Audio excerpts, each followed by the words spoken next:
Israel के जो spy chief है वो पेरिस में आज के दिन उन्होंने बातचीत की है और ये जो बातचीत हो रही है ये जो सीज़ फायर करने की कोशिश हो रही है और इस सीज़ फायर की जो डील होनी है तो उसी के लिए पहुंचे हुए थे। तो इसराइल का जो डेलीगेशन है उसमें मोसाद एजेंसी जो है स्पाई एजेंसी वो उसके जो चीफ है वो पहुंचे हुए। इसके अलावा जो सिन बैथ एजेंसी है जो इंटरनल एजेंसी है इसराइल की वो भी उसके जो चीफ है वो भी पहुंचे हुए। तो ये जो इसराइल का डेलीगेशन है इसने डिस्कशन किया है CIA के डायरेक्टर के साथ और इसके अलावा कतर के PM, इजिप्ट के मोस्ट सीनियर इंटेलिजेंस ऑफिसर। तो इन सब के बीच में आज मीटिंग हुई थी और मीटिंग के तहत कोशिश की गई थी कि किसी तरीके से एक डील तैयार की जाए जो कि डील हॉस्टेजेस के ऊपर होगी, हॉस्टेजेस को छुड़ाने के लिए और इसमें लड़ाई में सीज़फायर लाने के लिए। तो यहाँ पर ये जो अभी कोशिश चल रही है पेरिस में वो कई हफ्ते बाद एक सबसे सीरियस कोशिश है और इससे पहले भी एक डील होने वाली थी लेकिन वो एन मौके में उसको टूट गई थी। वो इजिप्ट में उसकी बातचीत हो रही थी, कायरो जो शहर है वहाँ पर। तो उसके टूटने के बाद ये कोशिश दोबारा से शुरू हो रही थी। तो आज के दिन खबर है कि जो ये जो बातचीत है वो फाइनल स्टेजेस में पहुँच चुकी है और टाइम ऑफ इसराइल जो इसराइल का न्यूज़पेपर है उसमें खबर छपी है कि जो एग्रीमेंट का आउटलाइन है वो तैयार हो चुका है लेकिन अभी भी कोई ऑफिशियल कंफर्मेशन अभी तक किसी ने भी जारी नहीं किया है और ये भी जारी नहीं हुआ है कि डिटेल क्या क्या होगी, क्योंकि जो डेविल इन द डिटेल कहते हैं वही बात यहाँ पर है कि आखिरकार ये जो डील है इसके डिटेल में क्या चीज़ है। तो अभी तक जो इससे पहले वाली डील थी इजिप्ट में उसमें उस डील के तहत होना ये था कि जो इसराइल है वो 3 महीने के लिए लड़ाई को रोकेगा गाजा में और बदले में जो हमास है वो इसराइल के जो 136 हॉस्टेजेस हैं उनको छोड़ेगा। तो ये इसमें इसराइल तैयार हो गया था, अमेरिका तैयार हो गया था, कतर तैयार हो गया था, इजिप्ट भी तैयार हो गया था। तो आखिरकार ये डील को फिर हमास को दिया गया। तो हमास ने इसमें अमेंडमेंट कर दिया उसने अपनी तरफ से और उसने कहा कि ये जो डील होगी ये डील को 4.5 महीने के लिए करना है और 4.5 महीने के लिए ये फेज़ वाइज होगी। और फेज़ वाइज में क्या होगा कि पहला फेज़ जो होगा वो 1-2 महीने का होगा जिसमें जो इसराइल है वो गाजा में अपनी सैनिक कार्रवाई को बंद करेगा और बदले में हमास हॉस्टेजेस को छोड़ेगा। दूसरी स्टेज में हमास ने डिमांड रखी थी कि इसराइल को अपनी सेना यहाँ से गाजा से हटानी पड़ेगी। तो ये जो सेकंड स्टेज थी हमास वाली तो उसके लिए इसराइल तैयार नहीं था। उसने कह भी रखा है कि वो इस लड़ाई को तब तक ख़त्म नहीं करेगा जब तक वो हमास को ख़त्म नहीं कर देता, यानी कि हमास को ख़त्म करने का जो गोल है इसराइल का वो उसको पूरा करेगा इसराइल। ये इसराइल की डिमांड है। तो उसके बाद ये डील टूट गई थी क्योंकि इसराइल परमानेंट सीज़ फायर के लिए तैयार नहीं था। तो उसके बाद डील टूटने के बाद जो रफ़ा में स्थिति बनी हुई है, रफ़ा में इस समय कभी भी इसराइल का ग्राउंड ऑफेंसिव शुरू हो सकता है। तो इस समय सभी देशों की कोशिश है जो इस डील में शामिल है कि वो इसराइल के ग्राउंड ऑफेंसिव को रोके और रोकने का एक ही तरीका है कि ये डील को किया जा सके। अगर डील हो जाती है तो रफ़ा में अटैक है वो नहीं हो पाएगा और रफ़ा के लोगों के लिए सुरक्षा उनको मिल जाएगी। और इसके अलावा इसराइल के लिए भी एक अच्छी बात होगी क्योंकि इसराइल के जो PM है नेतन्याहू उनके ऊपर काफ़ी प्रेशर है इस समय हॉस्टेजेस को छुड़ाने के लिए। तो अगर ये डील हो जाती है तो 136 हॉस्टेजेस की खबर है कि 136 हॉस्टेजेस इस समय गाजा में है जिनमें से 36 की मौत हो चुकी है। तो 100 जिंदा हॉस्टेजेस अभी गाजा के अंदर है। तो इन हॉस्टेजेस को सही सलामत इसराइल में लाया जा सकता है अगर ये डील हो जाती है। तो ये डील उस समय हो रही है जब इसराइल के जो PM है नेतन्याहू उन्होंने पोस्ट वार गाजा को लेकर अपना प्लान निकाला था और इस प्लान में उन्होंने कहा था कि जो गाजा का लड़ाई ख़त्म होने के बाद जो सिस्टम होगा उसमें इसराइल को सिक्योरिटी जिम्मेदारी मिलेगी, यानी कि इसराइल के पास मिलिट्री पावर इस इलाके में रहेगी, गाजा के इलाके और वेस्ट बैंक के इलाके में, जिसकी आलोचना हो रही है। अमेरिका ने भी इसकी आलोचना की है और जो हमास और फ़िलिस्तीन अथॉरिटी है उन्होंने भी इसकी आलोचना की है। आज के दिन जब ये हॉस्टेज को छुड़ाने के लिए डील की कोशिश हो रही है तो उसी दौरान इसराइल के अंदर भी हॉस्टेजेस की जो फैमिलीज मेम्बर है वो आज वो बड़ी संख्या में निकलेंगे सड़कों में और वहाँ पर मार्च करेंगे और अपनी गवर्नमेंट से अपील करेंगे कि वो तुरंत इन हॉस्टेजेस को छुड़ा के लाए। आज के दिन जो जबालिया रेफ्यूजी कैंप पड़ता है नॉर्थ गाजा के इलाके में, ये वहाँ पर प्रोटेस्ट हुआ, लोगों ने वहाँ पर नारेबाजी की और उन्होंने एक जैसा बच्चा है, बच्चे की फ़ोटो दिख रही है, उसके हाथ में एक बैनर है उसके हाथ में जिसमें लिखा हुआ है कि हम एयर स्ट्राइक से नहीं मर रहे बल्कि हम भूख से मर रहे हैं। इसके अलावा जो उसके सामने प्रोटेस्टर है वो नारेबाजी कर रहे हैं और वो कह रहे हैं कि no to starvation, no to genocide, no to blockade. तो ये नॉर्थ गाज़ा का जो इलाका है वहाँ पर स्टारवेशन बहुत हो रहा है, भुखमरी की स्थिति बनी हुई है वहाँ पर बहुत ही ज़्यादा।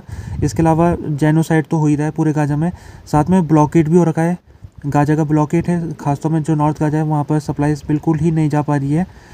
तो ये जो नॉर्थ गाज़ा का जबीरिया रेफ्यूजी कैंप है, उसी के सामने एक और जगह पड़ती है गाज़ा सिटी में, वहाँ पर एक खबर आ रही है कि एक 2 महीने का बच्चा की मौत हो गई है, और उस बच्चे की जो मौत का कारण है वो है माल न्यूट्रिशन, स्टारवेशन की वजह से उसकी मौत हुई है। ये जो खबर है Hamas run Gaza health ministry ने दी है। और ये जो नॉर्थ गाज़ा का इलाका पड़ रखा है यहाँ पर, इसमें खबर ये भी आई थी कि वर्ल्ड फूड प्रोग्राम एक ये गाज़ा में इस समय सप्लाईज भेजने का ये काम कर रही है, WFP। इसने बयान दिया था कल के दिन कि वो नॉर्थ गाज़ा में जो सप्लाईज है उसको बंद कर रहा है, सप्लाईज को भेजना। और वो इसलिए कर रहा है क्योंकि जो जो ट्रक निकल रहे सप्लाई लेके उनके ऊपर हमले हो रहे हैं, और हमले होके फिर वो जो कन्वाई है, जो ट्रक है, उसको बीच में ही उसका जो सामान है उसको लूट पाट हो जा रही है उसमें। और इसके अलावा जो ट्रक चलाने वाले ड्राइवर हैं उनके साथ भी मारपीट हो रही है। तो ऐसी तरह की खबर आ रही थी, तो फिर WFP ने ये कल के दिन डिसीजन लिया था कि वो नॉर्थ गाज़ा में अब कोई भी सप्लाई नहीं भेजेगा। और साथ में WFP ने ये भी कहा था कि जो WFP की टीम है उसने रिपोर्ट किया है कि जो सिचुएशन है इस समय नॉर्थ गाज़ा में वो बहुत ही ज़्यादा डेस्परेशन की सिचुएशन है। लोगों को खाना बिल्कुल नहीं मिल पा रहा है, और पानी भी नहीं मिल पा रहा है। पानी के लिए भी वो खड्डा खोद रहे वो ज़मीन के अंदर, और वहाँ पर कोई पाइप ढूंढ रहे। तो पाइप के अंदर अगर उनको मिल जा रहा है पाइप, तो उस पाइप को वो फिर डिसजॉइंट कर रहे हैं उसका, और वहाँ से पानी निकाल रहे हैं। तो ये स्थिति भी नॉर्थ गाज़ा की बनी हुई है, जो कि बहुत ही ज़्यादा यहाँ पर दयनीय स्थिति है नॉर्थ गाज़ा में। और नॉर्थ गाज़ा में इस समय 1 लाख लोग हैं मौजूद, और 1 लाख लोगों के लिए ब्लॉकेट हो रखा है। इसराइल ने यहाँ पर ब्लॉकेट भी करा हुआ है। फ़िलिस्तीन रेड क्रेसेंट सोसाइटी, ये PRCS है, और ये एक फ़िलिस्तीन रेड क्रेसेंट सोसाइटी एक बहुत ही ज़्यादा इम्पोर्टेंट रोल निभा रही है इस गाज़ा के अंदर। और ख़ासतौर में जो एम्बुलेंसेस सर्विस है, एम्बुलेंसेस सर्विस सब इसी की चलती है वहाँ पर। तो इसने कहा है सैटरडे के दिन कि इसकी जो एम्बुलेंसेस है वो पहुँच चुकी है अल नसीर हॉस्पिटल में, चौथी बार पहुँची है। और चौथी बार पहुँच के उसने अल नसीर हॉस्पिटल से कुछ पेशेंट को रेस्क्यू किया है, और 18 इंजर लोगों को रेस्क्यू आज के दिन PRCS की एम्बुलेंसेस ने किया है। इसमें से 2 बच्चे भी है, 2 नवजात बच्चे हैं 18 में से, और ये 2 नवजात बच्चों की जो माँ है वो मर चुकी है। तो अल नसीर हॉस्पिटल, इसके ऊपर इसराइल ने कार्रवाई की थी कुछ दिन पहले, और उसके कार्रवाई के बाद यहाँ पर इसने हॉस्पिटल ने काम करना बंद कर दिया था। इसमें कोई भी फंक्शनिंग नहीं हो पा रही थी, और इसमें फ्यूल नहीं था, इलेक्ट्रिसिटी नहीं आ पा रही थी, साथ में मेडिसिन भी नहीं पहुँच पा रही थी। इसराइल ने ब्लॉकेट कर रखा था पूरा हॉस्पिटल का। तो इसराइल के ब्लॉकेट होने के बाद ये हॉस्पिटल में पेशेंट और कुछ डॉक्टर थे मौजूद, लगभग 100 के लगभग पेशेंट थे और 25 के लगभग डॉक्टर थे। उनको यहाँ से निकालना ज़रूरी था, तो कोशिश हो रही थी PRCS की कि इनको निकाला जाए। शुरुआत में जब ये कोशिश कर रहे थे तो इसराइल ने इनका विरोध किया, और इसराइल ने इनके जो एम्बुलेंसेस है उनको हॉस्पिटल तक नहीं पहुंचने दिया। लेकिन आखिरकार इनके एम्बुलेंसेस पहुंच चुकी है हॉस्पिटल में, और चौथी बार इन्होंने रेस्क्यू किया है, जिसमें 18 आज के दिन इंजर लोगों को निकाल दिया गया और इनको दूसरा हॉस्पिटल में भेज दिया गया है।